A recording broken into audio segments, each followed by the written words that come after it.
Light. Light क्या है? Form of energy that gives us sensation of vision. No light no sight. बिना light के हम किसी चीज को देख नहीं सकते हैं। एक्चुअली लाइट की रिफ्लेक्शन होती है तो हम लोग इस चीज को देखते हैं। लाइट इलेक्ट्रोमैग्नेटिक वेव का एक टाइप है। क्योंकि रे ऑप्टिक्स के बाद मैं आपको एक चैप्टर पढ़ाऊंगा 2 क्लास का, जिसका नाम है इलेक्ट्रोमैग्नेटिक वेव। इलेक्ट्रोमैग्नेटिक वेव क्या होता, फिलहाल शॉर्ट में समझिए। वैसा वेव जब ट्रैवल करती है तो अपने साथ साथ इलेक्ट्रिक और मैग्नेटिक फील्ड भी क्रिएट करती है। ऐसे वेव को हम लोग कहते हैं इलेक्ट्रोमैग्नेटिक वेव। तो लाइट इलेक्ट्रोमैग्नेटिक वेव की एक टाइप है और इलेक्ट्रोमैग्नेटिक वेव को ट्रैवल करने के लिए किसी मीडियम की जरूरत नहीं पड़ती। इसीलिए लाइट को भी ट्रैवल करने के लिए किसी मीडियम की जरूरत नहीं है। एयर हो या ना हो, लाइट को उससे कोई मतलब नहीं है। लाइट सबसे ज्यादा स्पीड में वैक्यूम में चलती है, जिसकी वैल्यू आपको पता होगा 3 इंटू 10⁸ मीटर पर सेकेंड। इसे सी से लिखते हैं, पता है? Yes sir. सर लेकिन लाइट बिन मीडियम के कैसे ट्रैवल करेगी? कैसे ट्रैवल करेगी? इलेक्ट्रोमैग्नेटिक वेव के बारे में आपने 9th में पढ़ा था, चैप्टर वेव में। सॉरी 9th में, सर पढ़ा तो था। 11th में 11th में 11th में नहीं पढ़ा सर। नहीं पढ़ा। लास्ट चैप्टर वेव ही है आपकी, चैप्टर नंबर 15। उसमें आपको बताया गया है डिटेल कि वेव बिना किस वेव, मैकेनिकल वेव और non mechanical wave, matter wave सब आपको बताया गया होगा। उसमें जो नॉन मैकेनिकल, ये बिना किसी मीडियम के ट्रैवल करती है। एक्चुअली ये ऐसी वेव होती है जो अपने साथ इलेक्ट्रिक फील्ड और मैग्नेटिक फील्ड जनरेट करती है, इसके कारण ये आगे बढ़ती है। लेकिन साउंड वेव तो मीडियम में ही चलती है। साउंड वेव को ट्रैवल होने के लिए मीडियम चाहिए। जो मैं बोल रहा हूं वो हमारे माइक तक जा रहा है, क्योंकि यहाँ पर एयर है। एयर हमारे साउंड को माइक तक ले जा रहा, और ये सिग्नल के द्वारा आपके टैब तक आ रहा, और आपके टैब से जो साउंड निकल रही है आपके कान तक जा रहा है एयर के द्वारा। लेकिन लाइट को ट्रैवल करने के लिए मीडियम की जरूरत नहीं होती है। इसे हम लोग कहते हैं इलेक्ट्रोमैग्नेटिक वेव। इस पर डिटेल चर्चा होगी जब मैं आपको रे ऑप्टिक्स के बाद पढ़ाऊंगा इलेक्ट्रोमैग्नेटिक वेव। रे ऑप्टिक्स के बाद मैं आपको पढ़ाऊंगा इलेक्ट्रोमैग्नेटिक वेव, तो इस पर मैं आपसे डिटेल चर्चा करूंगा। ठीक है? Okay sir. लाइट हमेशा स्ट्रेट लाइन पाथ पर चलती है, आपको पता होगा। Yes sir. तो हम लोगों को अब सबसे पहले रिफ्लेक्शन ऑफ लाइट कट गया है, देखना है रिफ्रैक्शन ऑफ लाइट। क्या है रिफ्रैक्शन ऑफ लाइट, समझिए। जब लाइट रे एक मीडियम से दूसरे मीडियम में एंटर करती है, जब लाइट रे एक मीडियम से दूसरे मीडियम में एंटर करती है तो अपने ओरिजिनल पाथ से डेविएट हो जाती है, डिफ्लेक्ट हो जाती है। इस फेनोमेनन को हम लोग कहते हैं refraction of light.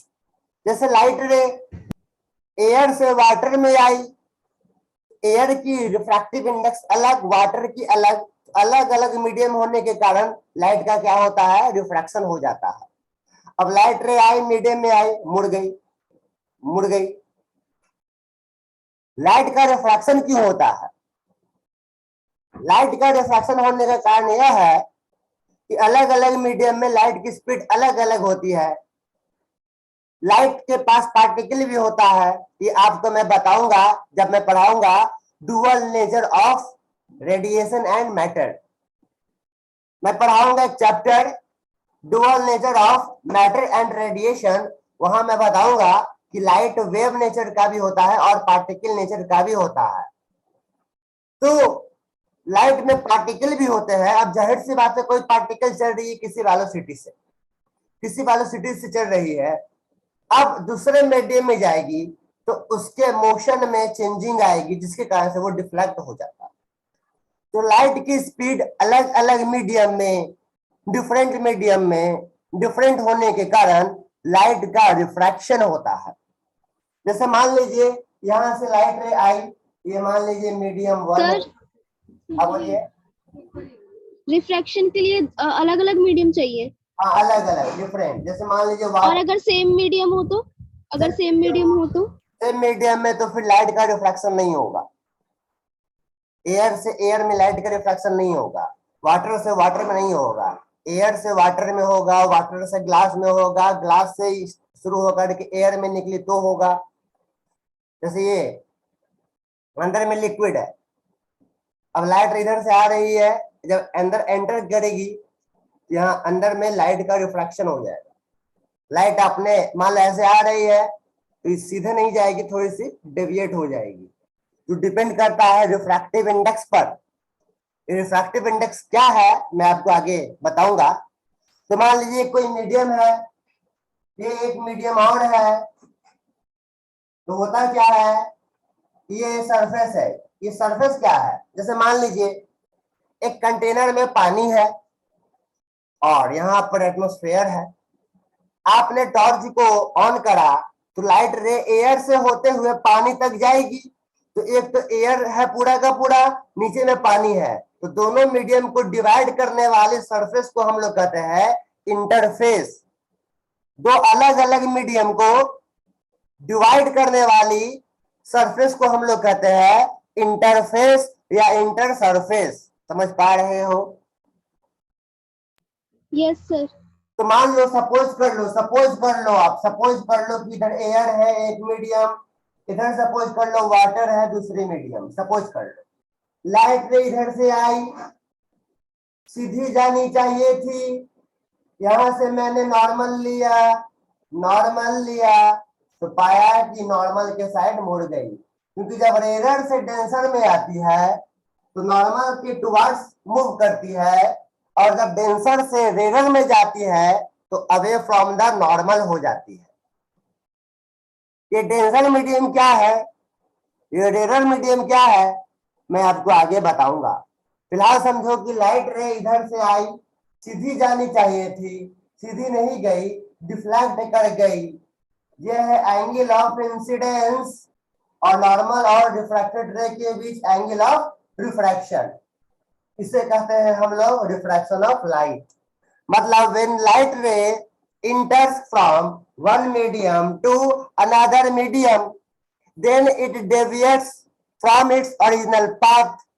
This phenomenon of light is called refraction of light. समझ पा रहे हो इतना?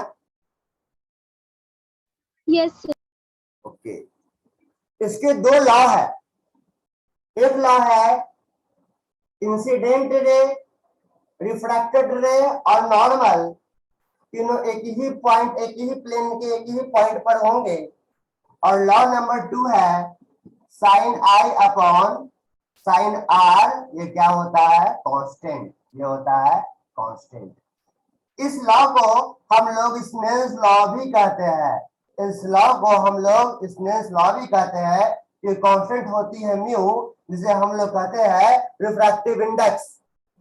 तो रिफ्रैक्शन ऑफ लाइट की जो सेकेंड लॉ है उसे चूंकि स्नेल साइंटिस्ट ने बताया था, इसलिए स्नेल्स लॉ भी बोलते हैं sine i upon sine r is equal to mu, मतलब कांस्टेंट।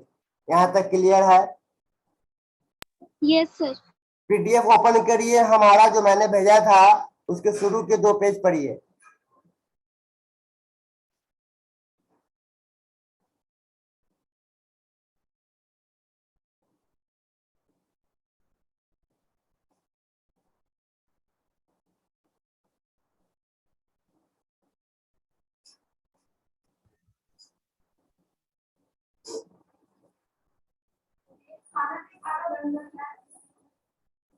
स्लाइड निकालिए।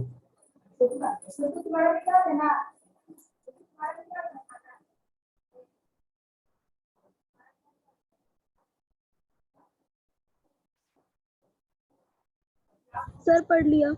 पढ़ लिया, समझ आ गया? Yes sir. देखिए मैंने वही लिखा है, इसमें क्लियर लिखा है, it is a form of energy that gives a sensation to vision. It is a type of electromagnetic wave. It always propagates. Propagates means होता है travel करना, ठीक है, in straight line path. No medium required for its propagation. Speed of light in vacuum is इतना. Refraction of light when rays passes from one medium to another medium, then it deviates from its original path. This phenomenon of light is called diffraction of light. उसके बाद जो diagram मैंने बताया है वही diagram नीचे आपको दे रखा है, आप देख पा रहे होगे. यस सर, बट वो डेंसर से रेयर है इसलिए अवे फ्रॉम नॉर्मल है. Away from the normal. तो अब ऑप्टिकली रेयर और ऑप्टिकली डेंसर मीडियम क्या होता है, मतलब दो मीडियम में से वैसा मीडियम जिसमें लाइट की स्पीड दूसरे के रिस्पेक्ट में, एक के रिस्पेक्ट में दूसरे में ज्यादा हो, उसे कहते हैं रेयर. और जिसमें लाइट की स्पीड कम हो उसे कहते हैं डेंसर. जैसे अगर हम वाटर और ग्लास की कंपैरिजन करें तो वाटर में लाइट की स्पीड ज्यादा होती है, इसीलिए वाटर ग्लास के रिस्पेक्ट में रेयर मीडियम है और ग्लास क्या है, डेंसर मीडियम. क्लियर है? यस सर, बट रेयर में स्पीड ज्यादा क्यों होती है? रेयर में स्पीड ज्यादा क्यों होती है? क्योंकि उसमें होता है रिफ्रैक्टिव इंडेक्स कम होती है. जैसे मैं आगे आपको और एक टॉपिक में बताऊंगा, म्यू इनवर्सली टू वी, अभी तुरंत आने वाला है. देखिए मैं आपको बताता हूँ क्यों चाहता हूँ. जो sine i by sine r constant जो मैंने अभी लिखा, जिसे मैंने नाम दिया रिफ्रैक्टिव इंडेक्स. रिफ्रैक्टिव इंडेक्स जो मैंने नाम दिया इसे म्यू से लिखते हैं. तो एक्चुअली में रिफ्रैक्टिव इंडेक्स एक फॉर्मूला, एक डेफिनेशन और है, speed of light in vacuum to the speed of light in any other medium is called refractive index of that medium, है ना. The ratio of speed of light in vacuum to the speed of light in a medium is called refractive index of the medium. जैसे मान लीजिए water में, water की refractive index mu है तो velocity v, लेकिन यहाँ पर c ही लेंगे. अब देखिए c क्या है, कांस्टेंट 3 into 10 की पावर 8 मीटर पर सेकंड, ये तो फिक्स है. इसका मतलब Yes, mu sir. Inversely to भी लिख सकते हो आप, यस सर.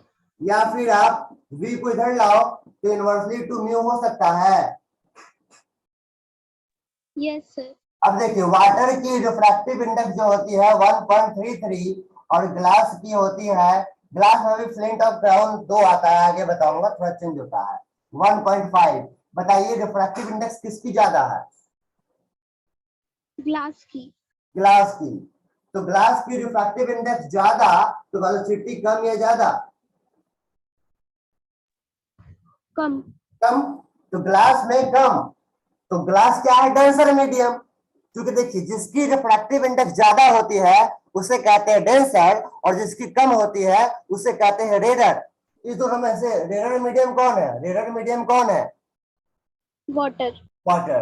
वाटर की रिफ्रैक्टिव इंडेक्स इस दोनों के रिस्पेक्ट में कम, तो वेलोसिटी क्या होगी, मोर हो जाएगी, ज्यादा. अब समझ में आ गया कि क्यों होता है? यस सर, समझ आ गया. ओके चलिए मैं आगे बढ़ता हूँ. निकल गया दीदी. Okay okay.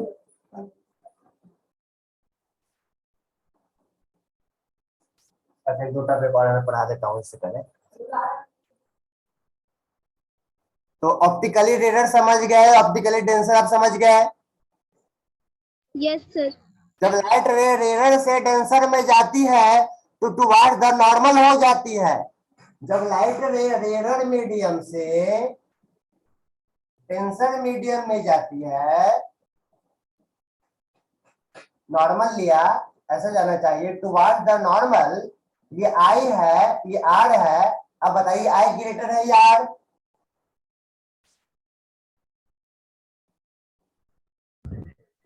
Sir I. आई, क्योंकि ये पूरी एंगल वर्टिकली अपोजिट, तो आर तो कम है ना, आई ग्रेटर आर. और अगर लाइट रे डेंसर से रेयर में अगर जाती है, डेंसर मीडियम से रेयर मीडियम में अगर जाती है, लाइट रे आई यूं गई, ये नॉर्मल लिया तो ये नॉर्मल से अवे हो जाती है. इस केस में कौन ग्रेटर है, आई या आर? आर। इसका मतलब आई लेस देन क्या हो जाएगी, आर, आर ग्रेटर हो गए। काउज भी मैंने बता दिया, काज बता दिया, क्या कारण है, अलग अलग मीडियम में अलग अलग। डिफरेंट मीडियम पे। हाँ, तो मैंने लिखा है पीडीएफ में पेज नंबर 2 में, cause of refraction of light, refraction of light takes place due to speed of light is different in different medium। Clear है? Yes sir. सुनिए ना, एक काम करता हूँ मैं, आपको अभी ज्यादा क्लास नहीं दे पाऊंगा क्योंकि मुझे खाना भी खाने और आपको 3:30 बजे रेगुलर क्लास भी आपको देनी है।